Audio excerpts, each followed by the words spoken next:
Bien, amados estudiantes, el día de hoy empezamos con los profetas mayores y vamos a empezar con el libro del profeta Isaías. Este es un libro bastante amplio, pero vamos a ir viendo a través de las diapositivas todo lo que conlleva el libro del profeta Isaías. ¿Ya? La próxima semana vamos a ver Jeremías y Lamentaciones, para que estemos al tanto y vayan leyendo y vayan haciendo consultas y preguntas. ¿Ya? Así que vamos a ir al libro del profeta Isaías.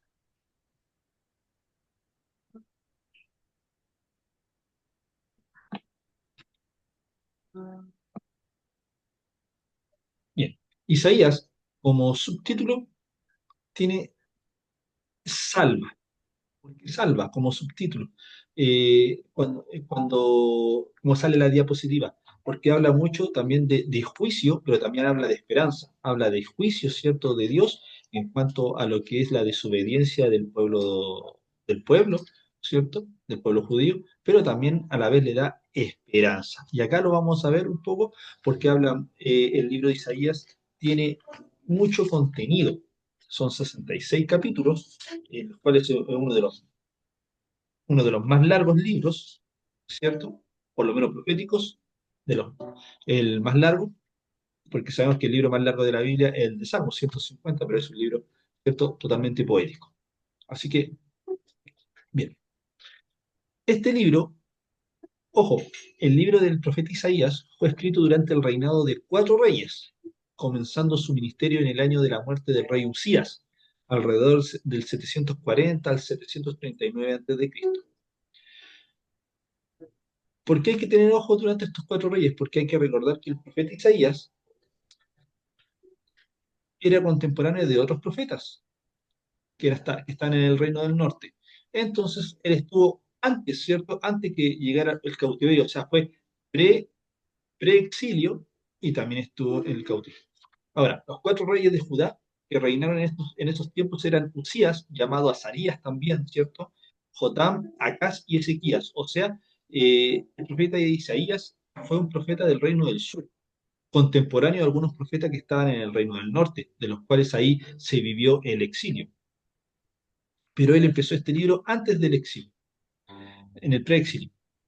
Bien, ¿qué fecha? Como lo dijimos antes, en el 740, 739 antes de Cristo hasta el 686 más o menos antes de Cristo. Recordar que las fechas siempre son estimativas. Lugar, Jerusalén y Judá, o sea, Reino del Sur. Destinatarios, especialmente a Jerusalén y Judá, aunque contiene admoniciones para el reino del norte y las circundantes naciones gentiles, alrededor Babilonia, Moab, Damasco. ¿Ya? Ojo, lo destinatario era para el reino del sur, para Jerusalén y Judá, ¿cierto? Para el reino del sur. Pero habla mucho del reino del norte. Ojo con eso. Isaías era hijo de Amós. No se sabe mucho de ellos, solamente eso, ¿cierto? Residente de Jerusalén.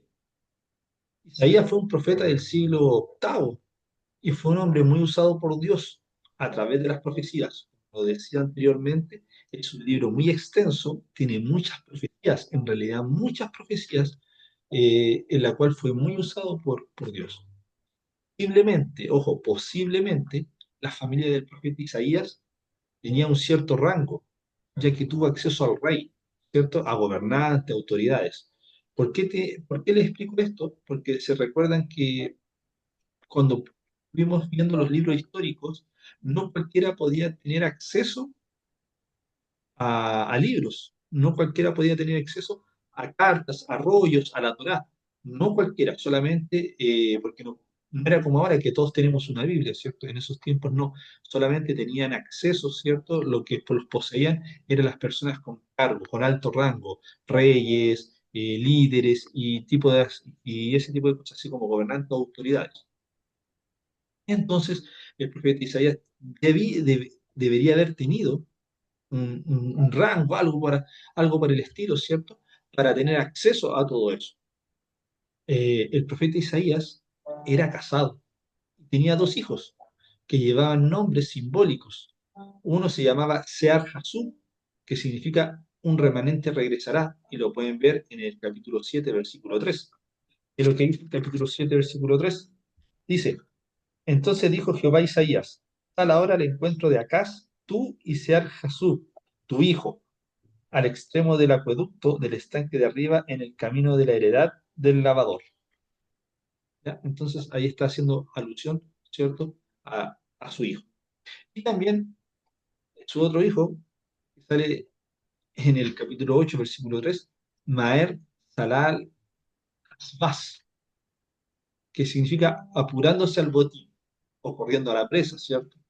Eso significa su nombre, un poco complicado, lo pueden ver en el capítulo 8 versículo 3, que dice, y me llegué a la profetisa, la cual concibió y dio a luz un hijo, y me dijo Jehová, ponle por nombre Maer Salal Hasbaz, que es lo que significa, ¿cierto? Apurándose al botín, corriendo a la presa. El ministerio fue de advertencia y exhortación, como lo dije anteriormente, advirtió mucho, profetizó mucho, eh, siempre advertencia, advertencia, advertencia de lo mal, de la desobediencia, de lo mal portado que era el pueblo judío, ¿cierto? Pero también, o sea, la nación de Israel, como quieran llamarle, y también los exhortaba, ¿cierto?, al arrepentimiento, a que volvieran nuevamente a comportarse como hijos de Dios, ¿cierto?, que obedecieran las leyes, que obedecieran el buen camino. Dentro de estas advertencias, obviamente que si no obedecían, también les profetizaba el castigo divino. Y en la exhortación, si ellos obedecían, también les comentaba, les exponía sobre la esperanza que podía venir y que vendría, pero él los exhortaba a que se apuraran en su arrepentimiento. El profeta Isaías fue contemporáneo de los profetas Osea y Miqueas, de los del reino del norte, ¿cierto? Estilo de escritura, ojo, el estilo de escritura del profeta Isaías poseía una riqueza de vocabulario con versatilidad en la expresión y en los simbolismos. En realidad era una persona que era muy letrada, era una persona muy inteligente, era una persona que en realidad tenía un vocabulario totalmente particular a todos los demás. A lo mejor por eso, como Dios hace como Él quiere, también es donde Isaías escribió la mayor cantidad de pasajes en los libros proféticos, por su nivel de, de vocabulario.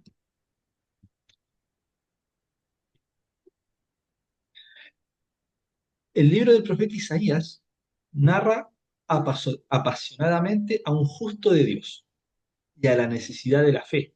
Es por eso ¿por qué se le dice esto? Porque si ustedes que han leído el libro, Isaías era muy apasionado.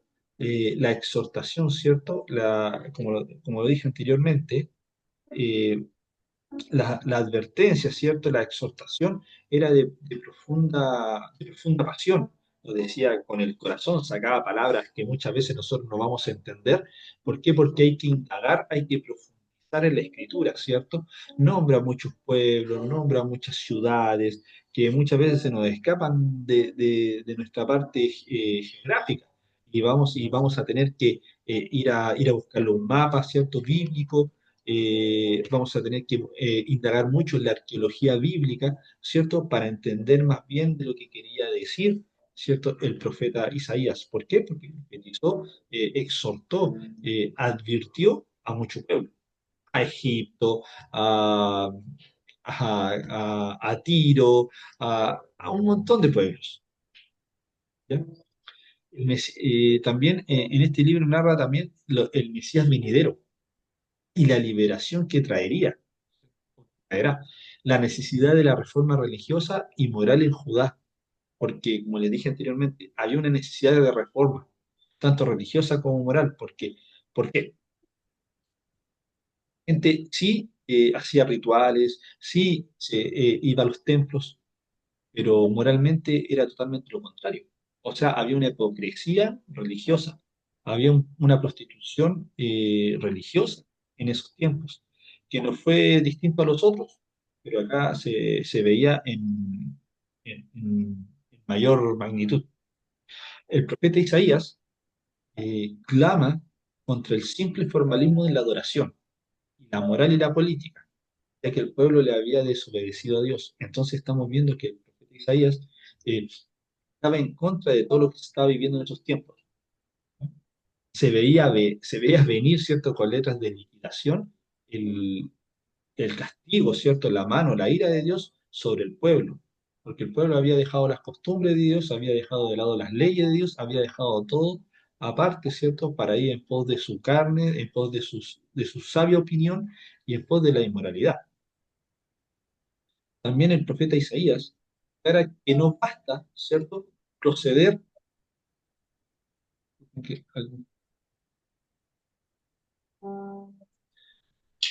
el profeta Isaías declara que no basta proceder como quien cree la conducta santa, sino que hay que ser santo.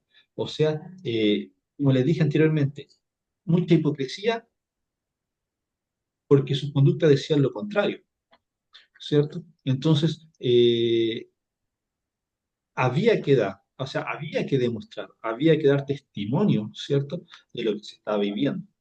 Eh, el profeta Isaías hace hincapié en la religión sincera que se muestra en acción y no solamente en palabras. Entonces, es lo mismo que decíamos anteriormente. Había un pueblo hipócrita, había un pueblo que se prostituyó religiosamente, ¿cierto? ¿Por qué? Porque era idólatra, eh, había inmoralidad, no solamente había inmoralidad, sino que también se habían apartado de la ayuda al huérfano, de la ayuda a la viuda. No, o sea, nadie le importaba a nadie. Todos hacían todos vivían su propio mundo, todos vivían para sí mismos, para sus propios deleites. Entonces, el profeta Isaías, ¿cierto?, hacía hincapié en la religión sincera. ¿Qué quiere decir? ¿Para qué van a la iglesia o a la congregación o al templo en esos tiempos? En esos tiempos y no están haciendo la voluntad de Dios.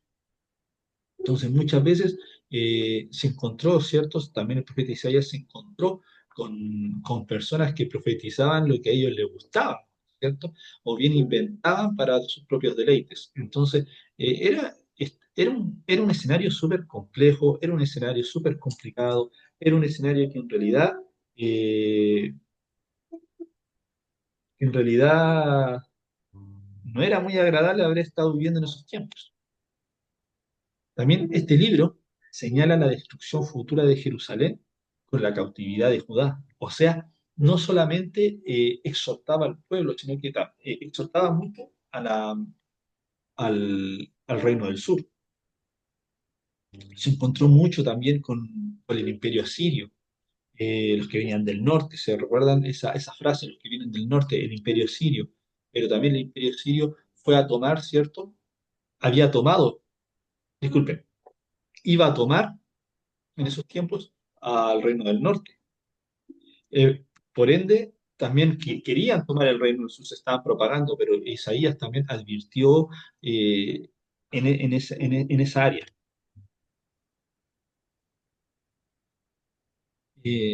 Sin embargo, el profeta Isaías también transmite esperanza y confianza al remanente del pueblo que había de arrepentirse y volver. ¿Por qué? Porque sabía que había un remanente, sabía que no todo el pueblo era desobediente, sabía que habían algunos que sí hacían la voluntad de Dios y sabía que él, como dice la palabra, o sea, como dice la diapositiva, transmitía esperanza y confianza a quién, a un remanente que sí estaba obedeciendo, a personas que había un puñado de personas que sí obedecían la ley de Dios y que sabía que el Señor, con la esperanza que traía, lo iba a hacer volver a su tierra. Todo esto es profético, todo esto ya lo había visto en visión, y el profeta Isaías, ya todo esto se lo había dado Dios. Entonces Isaías hablaba, profetizaba mucho, disculpen, no hablaba, profetizaba mucho, eh, y muchas veces si ustedes leen el libro del profeta Isaías, es como medio enredado, profetiza mucho y muchas veces pone partes de exhortación, palabras de advertencia, palabras futuristas, ¿cierto? Profecía muy futurista. Pero eso es lo bueno y eso es lo bonito de este libro. Esta profecía majestuosa se centra en el Dios eterno y en sus promesas mesiánicas del cumplimiento del pacto. Eh, habla mucho de, de un Mesías, habla mucho de un cumplimiento mesiánico, habla mucho de un Salvador, habla mucho de una persona que se va a dar, ¿cierto? De un ungido de Dios. Habla mucho el profeta Isaías de eso y profundiza en eso, ¿ya?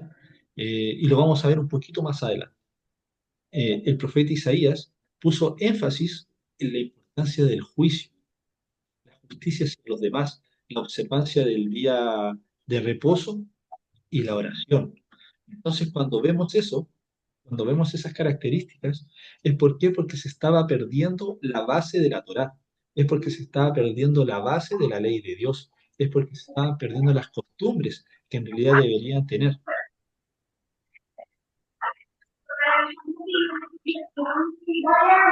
Disculpe.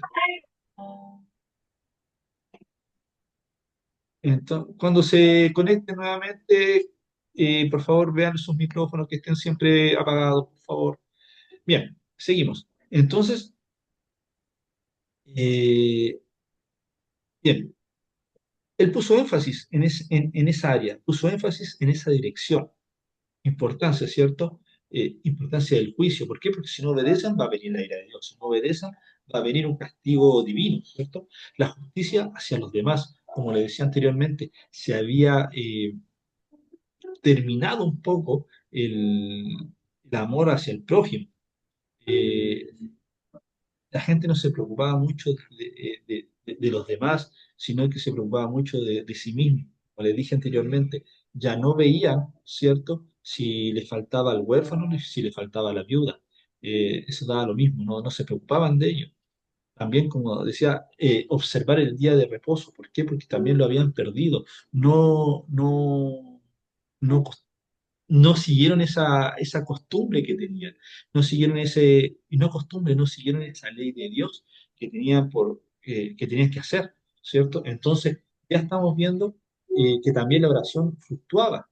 Entonces, la, la base, la base de un cristianismo, la base de un judaísmo, la base del pueblo de Dios se estaba perdiendo. La base de ser leales, fieles a Dios, se estaba esfumando. Y por eso el profeta Isaías hacía mucho énfasis por todo lo que Dios le estaba dando, por todas las visiones que Dios le estaba dando, de todas las advertencias que le estaba dando al pueblo. Este libro generalmente se puede dividir en dos partes, ¿ya? Ojo, lo dije anteriormente, son 66 capítulos. Dividámoslos en dos partes. Eh, Desde el capítulo 1 hasta el capítulo 39, podemos decir que el profeta expresa la advertencia del juicio a Israel el exilio, ¿cierto? Y del capítulo 40 al 66 nos expresa mensajes de esperanza, nos revela mensajes de esperanza. Entonces, ahí vemos dos partes de este libro. Ahora, el profeta Isaías, ojo, esto, eh, esto trae una controversia. ¿Por qué? Porque acá en la diapositiva tiene una instantánea, que es una fotografía, que dice el libro de Isaías. au- Algunos eruditos niegan que Isaías haya escrito todo el libro, cuestionan su autoría en los capítulos del 40 al 66, aseguran que fueron escritos varios siglos después. Pero en 1947 se descubrieron los rollos del Mar Muerto fechados en los años 100 antes de Cristo. Varios rollos son de Isaías, uno identificado eh, como uno que contiene los 66 capítulos de Isaías. Esto demuestra la paternidad literaria de Isaías en todo el libro. A ver, aquí vamos a hacer un paréntesis, como lo dije antes. Eh, el libro de Isaías lo vamos a dividir en dos partes. No porque estuvo dividido, sino que nosotros lo dividimos para que entendamos. Del 1 al 39 es cierto, como lo dije anteriormente, es advertencia de juicio. Y del 40 al 66 es un mensaje de esperanza. Ahora, algunos eruditos en la palabra, ¿cierto? Cuestionaban la autoridad del profeta, la autoridad, ¿cierto? O sea, disculpe, no la autoridad, la autoría de los últimos 26 libros, del 40 al 66. ¿Por qué? Ya les voy a decir por qué.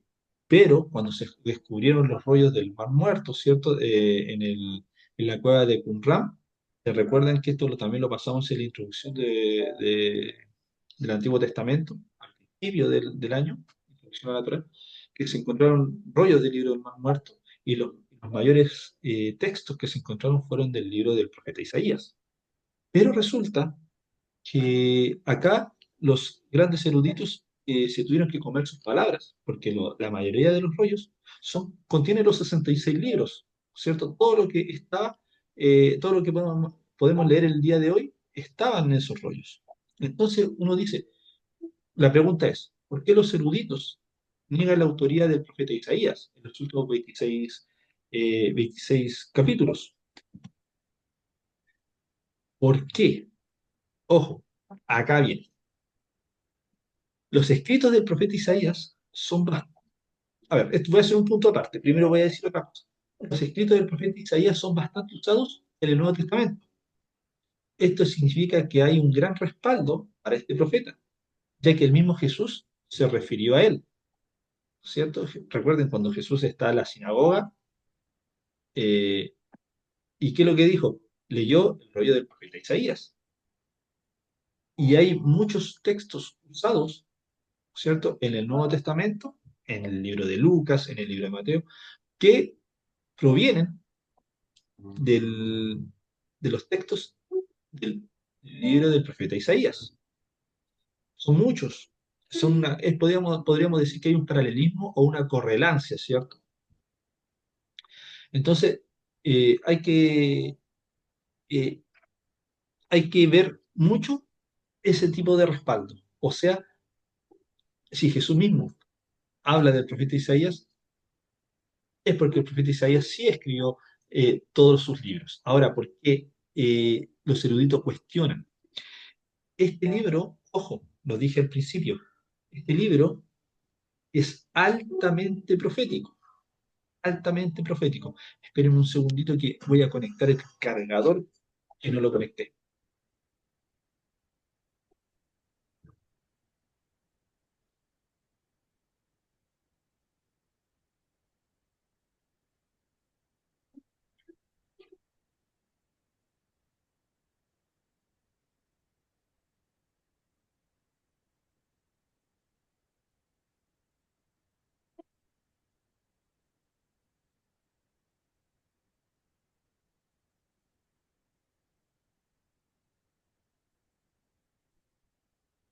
Ahora sí, este libro, este libro es altamente profético y se caracteriza de esta forma. Primero ustedes, si leen el libro del profeta Isaías, como les dije desde el principio, hay mucha profecía que no solamente es después del cautiverio, sino que venidera más adelante que nosotros. Entonces, este libro se caracteriza como altamente profético y, y es por eso que los eruditos cuestionan. ¿Por qué? Porque en el capítulo 45, se recuerdan que los libros de Isaías que cuestionan los eruditos de la palabra es del 40 al 66. Y en el capítulo 45, si ustedes leen el capítulo 45 o ven solamente su título del capítulo 45, dice encargo de Dios para Ciro, ¿cierto? Y cabe señalar que esta profecía fue 150 años antes de este rey. O sea, eh, los eruditos no entienden cómo el profeta puede haber hablado, dar una profecía a Ciro 150 años antes que estuviera Ciro, existiera Ciro, ¿se me entiende? Entonces, los eruditos creen y establecieron una hipótesis, y una hipótesis significa una posible respuesta. A lo mejor otra persona lo escribió y le pusieron nombre Isaías, pero debido a que encontraron los rollos en el Mar Muerto y vieron que estaban todos del tiempo que databa el profeta Isaías, no había ni un derecho a reclamo, ningún derecho a duda. Entonces, por eso es altamente profético. Tenemos que recordar que el profeta Daniel le comenta, ¿cierto? Al rey Ciro lo profetizado. Y ese es el motivo por el cual cuestionan, ¿cierto?, la autenticidad de la autoría. Y debemos recordar que este es un libro profético. Entonces, obviamente, Isaías fue uno de los profetas que habló mucho más allá ¿cierto? Profetizó mucho más allá, el Señor le dio visiones mucho más allá de lo que nosotros muchas veces podemos imaginarnos. Recordemos, eso lo hablamos en los libros históricos, que Daniel, ¿cierto? El profeta Daniel le comentó cuando estuvo, creo que en el tercer año del rey Ciro, Daniel le comentó, ¿cierto? Que el profeta Isaías había hablado de él, había profetizado de él. Y ahí es cuando Ciro también se siente muy halagado por ello y le da la profecía, ¿cierto? Que le da el profeta Daniel por parte de Isaías. Entonces ahí es cuando también Ciro toma parte y hace conciencia y también deja volver a los que querían volver a Jerusalén, ¿cierto? Entonces, todo era un complemento. Y es por ello, no solamente por la profecía del rey Ciro, que fue 150 años antes, sino que también habla de una de una nueva Jerusalén, ¿cierto? El profeta Isaías habla cielos nuevos y tierra nueva. Y ya es como muy futurista, ¿cierto? Porque nosotros estamos acostumbrados a que solamente el Apocalipsis del apóstol Juan es como revelador, pero el profeta Isaías hablaba de muchas cosas. Hablaba, bueno, también profetizaba el día de la venganza de Jehová, pero era después de post-exilio, ¿cierto? Entonces, la futura gloria de Sión, que es de Jerusalén, hablaba muchas cosas, profetizaba muchas cosas el profeta Isaías. Por eso los eruditos no compartían mucho que él hubiera escrito los 26 últimos libros. Pero como lo dije antes, en la cueva de Qumran se encontraron esos libros que databan de esos años, así que no hay ningún eh, tema de oposición al profeta Isaías. Acá el profeta Isaías profetiza mucho desde el capítulo 7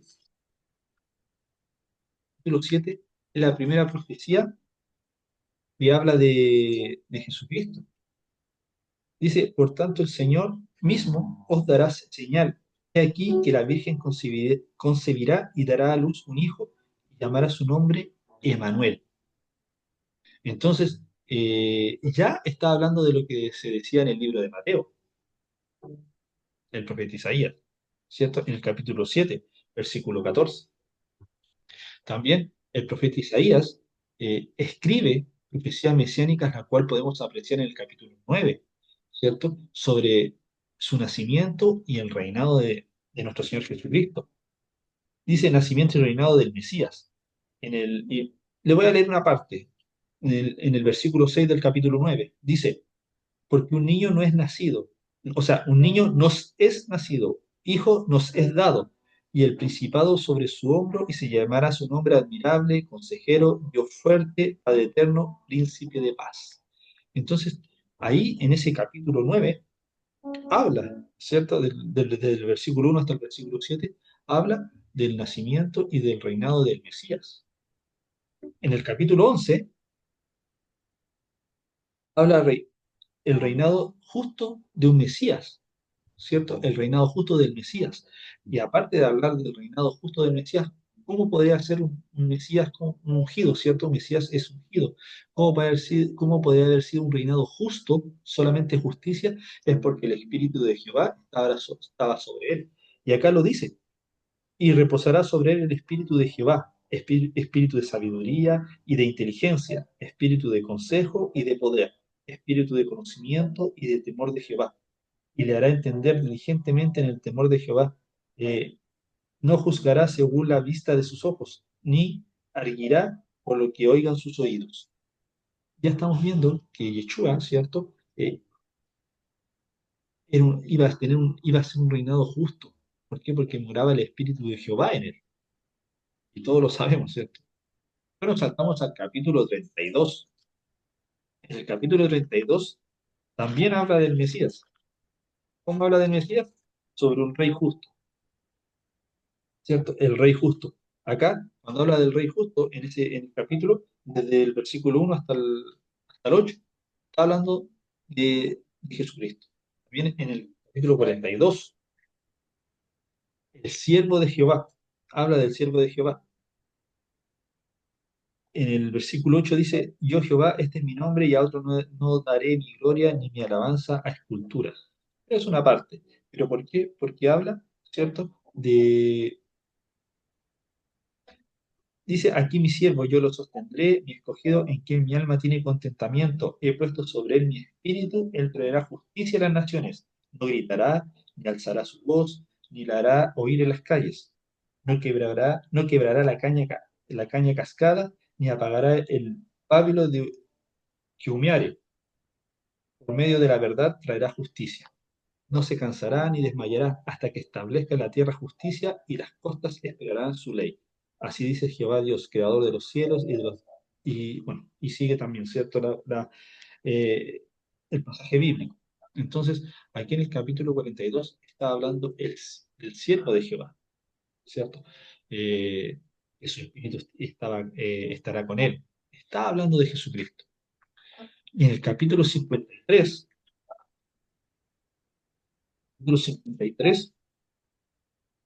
también y representa, habla de Jesucristo, ¿cierto? Y representa el desprecio que se le hizo a Jesucristo. Ustedes pueden ver en el capítulo 53 es lo que muchas veces nosotros nombramos, es lo que muchas veces nosotros leímos, es lo que muchas veces escuchamos, hasta declaramos con nuestra propia boca. Dice, despreciado y desechado entre los hombres, ¿cierto? Varón de dolores, experimentado en quebranto, y como que escondimos de él el rostro, fue menospreciado y no lo estimamos. Ciertamente llevó él nuestras enfermedades y sufrió nuestros dolores. Y nosotros los tuvimos por azotado, por herido de Dios y abatido. Mas el herido fue por nuestras rebeliones, molido por nuestros pecados. El castigo de nuestra paz fue sobre él y por su llaga fuimos nosotros curados. Bien, y acá empieza a dar muchas cosas, ¿cierto? También declara en ese mismo capítulo, en el versículo 9 dice, aunque nunca hizo maldad ni hubo engaño en su boca, ¿cierto? Entonces también dio característica de cómo cuando lo apresaron, de que él tampoco levantó la voz, no se defendió, solamente lo hizo por amor. Entonces, podemos ver que el profeta Isaías habló mucho mesiánicamente dentro de los primeros 39 libros y también después después del pasaje bíblico del capítulo 40 al 66. Entonces, eh, habló mucho, habló en todo tiempo de una profecía mesiánica. Habló primeramente de advertencia, ¿cierto? De advertencia al pueblo, de advertencia que no fueran idólatras, que no fueran desobedientes, que volvieran a los caminos. También habló, ¿cierto? Como lo dije, que se dividía en dos partes, de la advertencia también de juicio, ¿cierto? Eh, de la esperanza que también ellos iban a ser libres nuevamente, a volver a su tierra. ¿Por qué?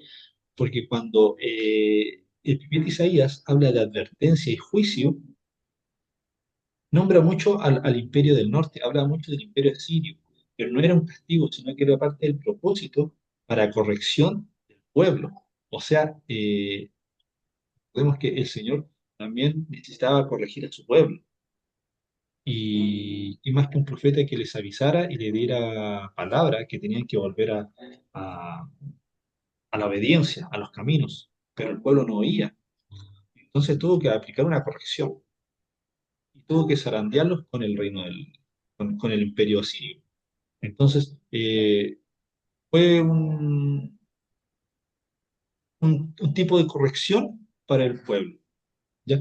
Y también habla de temas mesiánicos, como lo dije anteriormente. ¿Cuántos capítulos? Un, dos, tres, cuatro, cinco, seis capítulos solamente habla de Yeshua, ¿cierto? El Mesías, habla de Manuel, o sea, da todo lo que dice en el libro también de Mateo y en el libro de Lucas. Ojo, también acá hay un tema muy, muy bueno, muy controversial, que es en el capítulo 58.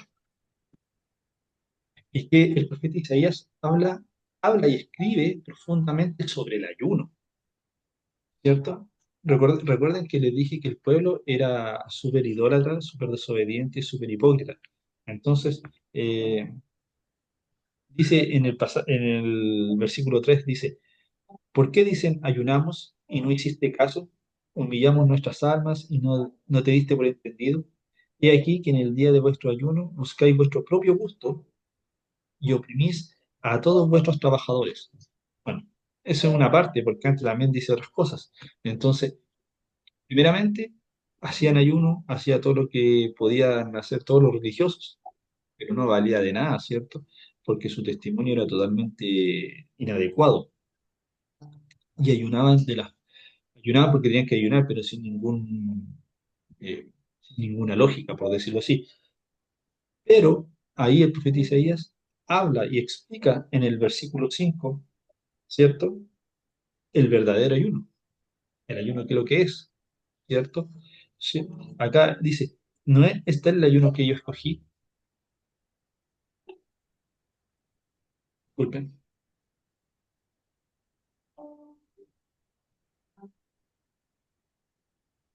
está el ayuno que yo escogí, que de día fija el hombre su alma, que incline su cabeza como junco y haga cama de silicio y de ceniza. Llamaréis esto ayuno y día agradable a Jehová.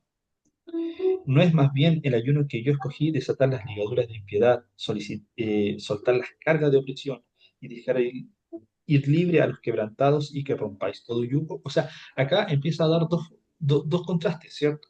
Primeramente, que uno tiene que afligir su alma, uno la tiene que afligir, pero no porque estemos en ayuno, no quiere decir que lo vamos a afligir de comida, ¿no? Vamos a afligir el alma porque vamos a preguntarle a Dios qué es lo que está pasando con nuestra alma, ¿cierto? Que en qué podemos mejorar, en qué estamos fallando, ¿cierto? Porque el ayuno no es que hagamos una huelga de hambre, el ayuno es que dejamos todas las cosas mundanas para dedicarnos solamente ese momento a Dios, ¿cierto?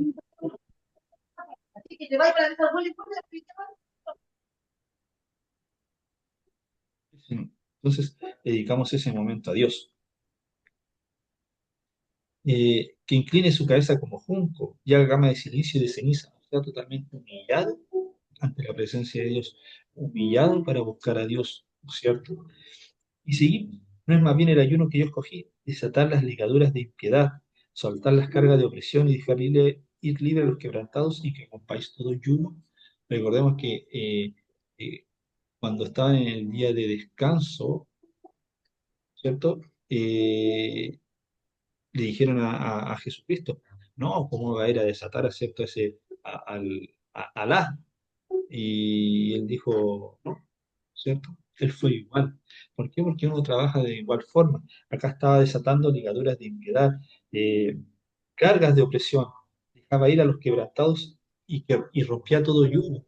La oración, la unción, ¿cierto? También la dirección de Dios. Dice, no es que partas tu pan con el hambriento y a los pobres errantes albergues en casa, que cuando veas al desnudo lo cubras y no te escondas de tu hermano. Entonces también ahí da varias características que también el ayuno nos sirve también, ¿cierto? Para, no solamente para limpiar nuestra alma, no solamente para fortificar nuestro espíritu, sino que también va a ser, preocuparnos de nuestro prójimo, el amor al prójimo. Y cuando tenemos todas esas características, cuando ayunamos de la mejor forma, acá vienen varias cositas que dice, entonces nacerá tu luz como el alba, y tu salvación se dejará ver pronto, e irá tu justicia delante de ti, y la gloria de Jehová será tu retaguardia. Entonces invocarás y te oirá Jehová, clamarás y dirá él, heme aquí, si quitares de en medio de ti el yugo, el dedo amenazador y el hablar vanidad, y si dieres tu pan al hambriento y saciares el alma afligida, en las tinieblas nacerá tu luz y tu oscuridad será como el mediodía. Jehová te pastoreará siempre, la sequía saciará tu alma y dará vigor a tus huesos, y será como huerto de riego y como manantial de aguas cuyas aguas nunca faltan. Bueno, y también da otras características. Pero a lo que vamos es que el ayuno te sirve para muchas cosas, no solamente para que Dios te responda algo, ¿cierto? Para que Dios te responda una pregunta, sino que también es el nivel de comunicación que tú le guardas, que tú dejas, ¿cierto? Que tú separas un día o el día que tú estimes para en realidad tener un contacto y nada más importante que la presencia de Dios. Dejas de comer, dejas de ver tele, de tomar el celular, dejas muchas cosas. Te paras para el ayuno, te preparas para solamente enfocarte en lo que es Dios. Y también tienen más características. ¿Por qué? Porque no solamente tienes que orar por lo que muchas veces te hace falta, sino que también tienes que orar y orar también por las personas que necesitan, ¿cierto? Y acá dan las características. Entonces, acá el profeta Isaías dice qué es lo que es el ayuno. Profundiza qué es lo que es. No es una huelga de hambre, ¿cierto? ¿Por qué digo huelga de hambre? Porque muchas veces las personas ayunan cuando vamos a ayunar porque hay alguien enfermo. Vamos a ayunar por esto. O sea, al final se hace por una conveniencia. Y eso no es así.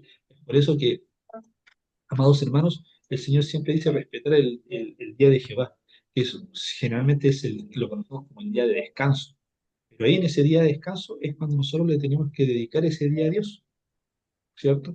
Entonces nosotros tenemos que escoger nuestro día de descanso, ¿cierto? Porque nosotros no caminamos igual que los judíos en esos tiempos. Entonces nosotros tenemos que tomar un día de descanso, dedicárselo al Señor y cuando hagamos ayuno también ver un día de ayuno, dos, tres, cada uno es lo que proponga en su corazón para Dios. Ahora, acá viene algo bien especial. Con esto termino la clase del día de hoy. Es importante destacar que el profeta Isaías hace alusión en el capítulo 14 sobre la caída de Satanás.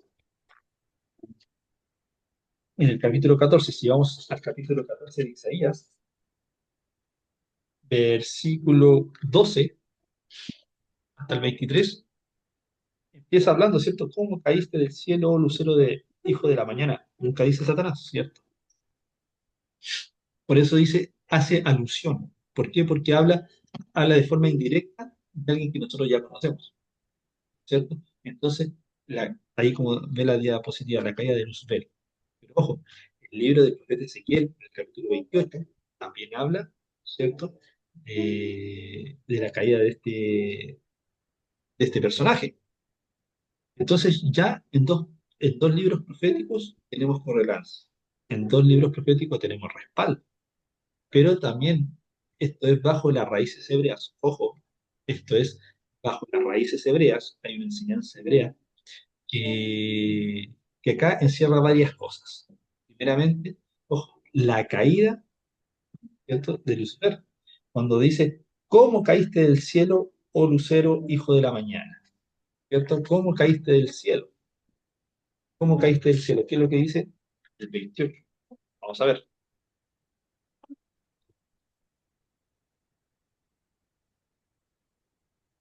Tú eres el sello de la perfección lleno de sabiduría, ¿cierto? Acabado en hermosura. En Edén, el huerto de Dios estuviste, de toda piedra, ¿cierto? Y empieza a mostrar las piedras preciosas. Querubín grande y protector. Y empieza también a darle características. Perfecto eres en todos tus caminos.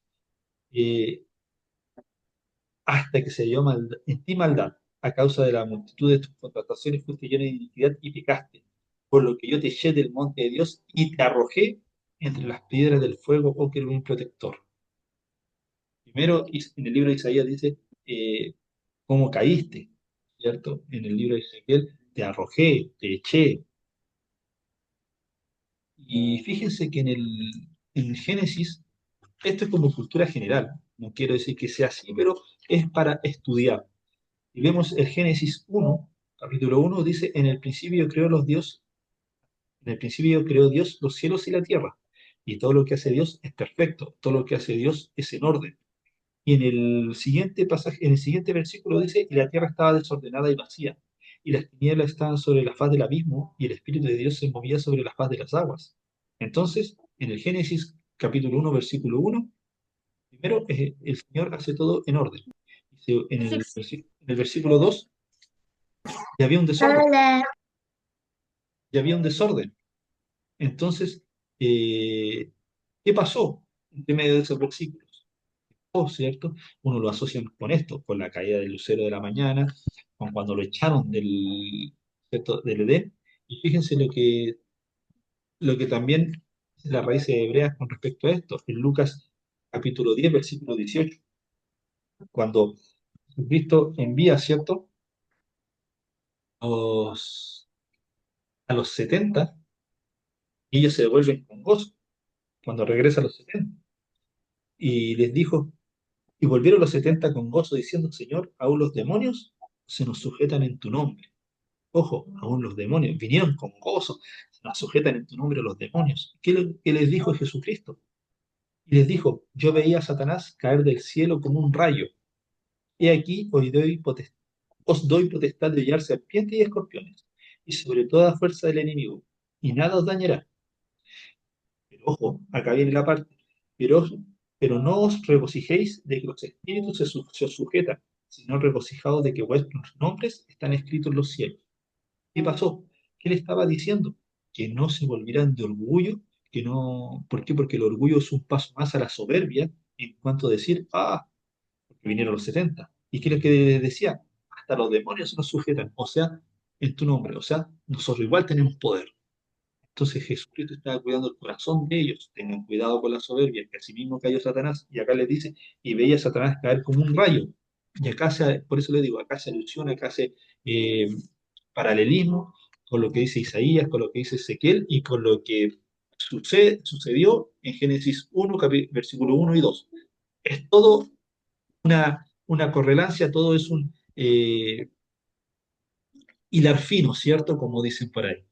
Pero como le digo, esto es a través de las raíces hebreas, en la cual si uno profundiza tiene bastante lógica. Es para estudio, es como cultura general para que nosotros comprendamos más o menos la escritura y más o menos lo que se puede dar.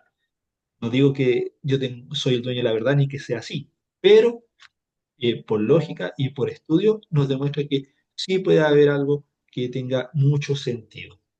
Así que ese, amados estudiantes, es el libro del profeta Isaías. Si alguien tiene alguna duda, alguna consulta, la pueden hacer, no hay ningún problema.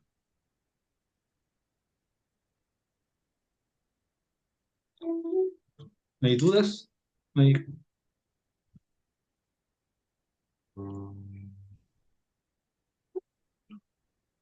Ok, voy a parar la grabación para orar y para despedir la clase.